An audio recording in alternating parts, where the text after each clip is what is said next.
Your grandma was an English teacher, wasn't she? You could have learnt English from her. Then why didn't you? Yes, you're right, she was. But I didn't have any idea that it would be essential to learn English in the future. So I didn't show any interest in it. But now I feel I should have taken this action earlier. Could you please guide me on what can I do now? Because I really want to learn English as soon as possible. After listening to this conversation, now it's totally up to you कि आप सही वक्त पर English improve करना चाहते हैं या फिर इसे सही वक्त पर इम्प्रूव ना करने के लिए इन फ्यूचर रिग्रेट करना चाहते हैं. Hey there, how are you all? Hope you all are doing great. Welcome back to the another video of the English series where you and I are learning English in a very practical and right way. आप लोगों का मुझे नहीं पता कि आप लोग English सीखने के लिए डिटरमाइंड हो या नहीं, but I have definitely embarked on the journey जहाँ पर मैं प्रैक्टिकल, रियलिस्टिक और सही वे में इंग्लिश को इम्प्रूव करना चाहती हूँ और करवाना चाहती हूँ. I have provided you many parts in this series जहाँ पे हमने डिफरेंट मॉडल वर्ब्स को अलग अलग सिचुएशंस और कॉन्टेक्स्ट में यूज़ करना सीखा है. आज की वीडियो में हम सीखेंगे how to use could have in English sentences. But before beginning the video I would like to insist you कि 2 से 3 मिनट की वीडियो देख के बाहर मत चले जाना. Please consider watching this video till end because apparently you have clicked on this video to see कि इस वीडियो में ऐसा भी क्या है कि हमारी इंग्लिश वाकई इंप्रूव हो जाएगी. इस वीडियो को देख के, इस सीरीज को देख के आपकी इंग्लिश वाकई इंप्रूव होगी अगर आप सही से वीडियोस को देखते हो, सारे सेंटेंसेस को सुनते हो और अपनी डेली लाइफ में इनका यूज़ करते हो तो. क्योंकि इन वीडियोस को देख के आपको पहला फ़ायदा तो ये होगा कि जब आप सेंटेंसेस को अच्छे से सुनोगे, सिचुएशंस को और कॉन्टेक्स्ट को अच्छे से समझोगे तो आपकी माइंड में वो चीज़ बैठ जाएगी. सेकेंडली, जब आप अपनी रियल लाइफ में किसी पीस ऑफ राइटिंग को रीड करोगे, किसी को इंग्लिश में कॉन्वर्सेशन करता हुआ देखोगे तो आपको झट से याद आएगा, इट विल अलर्ट यू कि आपने इन सेंटेंसेस को, इन सिचुएशंस को कहीं पर देखा है and you will be able at that point of time to use these sentences easily in your English conversation. Now let's get started.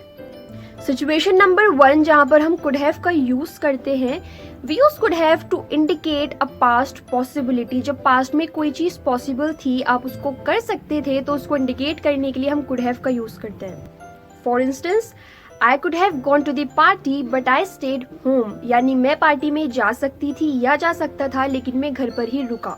तो यहाँ पर एक पॉसिबिलिटी थी, आपको किसी ने रोका नहीं था, आप खुद घर पर रुके. You could have gone to the party but you didn't.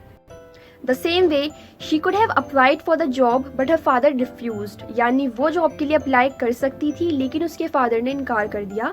तो ये एक पास्ट पॉसिबिलिटी है. She could have done this but उसने नहीं किया due to some reason. They could have taken the earlier flight but they missed it. यानी वो earlier flight ले सकते थे, वो जल्दी वाली फ्लाइट में जा सकते थे लेकिन उन्होंने इसको मिस कर दिया. Similarly, he could have gone to the concert with his friends, but he forgot to buy the tickets. यानी वो कॉन्सर्ट में अपने दोस्तों के साथ जा सकता था, ये एक पॉसिबिलिटी थी. He could have done this, लेकिन वो टिकट्स खरीदना भूल गया. Situation number 2, to indicate a regret और अ मिस्ड अपॉर्चुनिटी. जब आप कोई भी चीज़ कर सकते थे, अगेन ये सिर्फ टर्म्स हैं कि पास्ट पॉसिबिलिटी है या रिग्रेट है या मिस्ड अपॉर्चुनिटी है. कुड हैव का यूज़ हम जब करेंगे तो हमारी सिचुएशंस लगभग सेम ही है, बट ये टर्म्स हैं और यही वो सिचुएशंस है, वो कॉन्टेक्स्ट है, वो डिफरेंस है जिसे आपको समझना है ताकि आप अच्छे से अलग अलग जगहों पर, अलग अलग सिचुएशंस में इन सेंटेंसेस का यूज़ कर सको. तो मिस्ड अपॉर्चुनिटी का मतलब है कि आपके पास चांस था कुछ करने का बट आपने उसको गंवा दिया, या फिर आप कुछ कर सकते थे, आपने नहीं किया तो अब आपको इस चीज़ का रिग्रेट है, पछतावा है. For example, Radhika could have studied harder for the exam but now it's too late. यानी राधिका अपने एग्जाम के लिए और मेहनत कर सकती थी पर अब देर हो चुकी है. तो यहाँ पर राधिका हैड दी चांस कि वो और मेहनत करके अपनी स्टडीज करती पर उसने नहीं किया. Similarly, my friends could have travelled more when they were younger. यानी मेरे दोस्त बहुत ज़्यादा ट्रैवलिंग कर सकते थे जब वो अपनी यंग एज में थे. वो एक रिच फैमिली को बिलोंग करते हैं. इट्स जस्ट अ सिचुएशन कि वो रिच थे, उनके पास बहुत सारे पैसे थे, पैसों की कमी तो नहीं थी, तो उनके पास एक चांस था कि वो अच्छे से ट्रैवलिंग कर सकते थे but they didn't do it. Similarly, I could have learn to play the guitar for free but I didn't show any interest in it. यानी मैं फ्री में गिटार बजाना सीख सकती थी पर मैंने कोई इंटरेस्ट नहीं दिखाया और आई मिस्ड दिस अपॉर्चुनिटी. और अब मुझे रिग्रेट हो रहा है कि अगर मैंने इस अपॉर्चुनिटी को यूटिलाइज किया होता तो आज मुझे गिटार बजाना आता. Situation number 3, could have to indicate a hypothetical or uncertain situation. Hypothetical या uncertain का मतलब है आप एक imagination में हो, आप कल्पना कर रहे हो कि अगर ऐसा हुआ होता तो ये हो सकता था.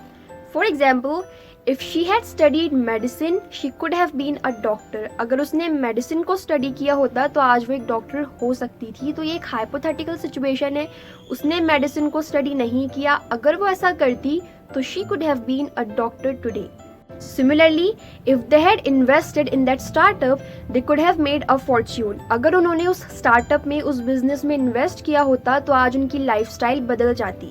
They could have made a fortune का मतलब है जिस तरह से हम कहते हैं ना तुम्हारी किस्मत खुल जाती या तुम्हारी destiny बदल जाती, इसी वे में हम बोल रहे हैं if they had invested in that startup, they could have made a fortune. अगर वो उस business में invest करते, उस startup में invest करते तो उनकी किस्मत बदल जाती. If I had won the lottery, I could have bought a mansion. अगर मेरी लॉटरी खुल जाती, अगर मुझे लॉटरी मिलती तो मैं एक बहुत बड़ा पैलेस या मेंशन खरीद सकती थी. If he had shown interest, he could have learned English from his grandma. अगर वो इंटरेस्ट दिखाता, अपनी दिलचस्पी शो करता तो वो अपनी ग्रैंडमा से इंग्लिश सीख सकता था. तो ये सारी हाइपोथेटिकल सिचुएशन से आप कल्पना कर रहे हो कि अगर पास्ट में आपने ऐसा किया होता, अगर ऐसा होता तो आप ये कर सकते थे. This is how we use could have in English sentences. अगर आप इन सारे सेंटेंसेस को, इन सिचुएशंस को अपनी डेली लाइफ में प्रैक्टिस करते हो, बिकॉज प्रैक्टिस इज दी की. अगर आप सेंटेंसेस की प्रैक्टिस नहीं करोगे, इनको समझते हुए किसी के साथ बात नहीं करोगे, if you don't have somebody, don't worry, आप खुद से भी बातें कर सकते हो. This is one of the things that I do. अगर आप ऐसा करते हो तो आप अपनी इंग्लिश को बहुत जल्द इम्प्रूव कर सकते हो. अगर आपको वीडियो पसंद आई हो तो वीडियो को लाइक करना है, वीडियो को शेयर करना है सभी के साथ. Do subscribe to my channel ताकि आपको ऐसे ही अच्छी अच्छी वीडियोस इन फ्यूचर मिले. कमेंट सेक्शन में ज़रूर बताना आपको मेरी वीडियो कैसी लगी and how many of you are determined to improve your English learning journey with me. मिलते हैं नेक्स्ट वीडियो में, तब तक के लिए बाय बाय.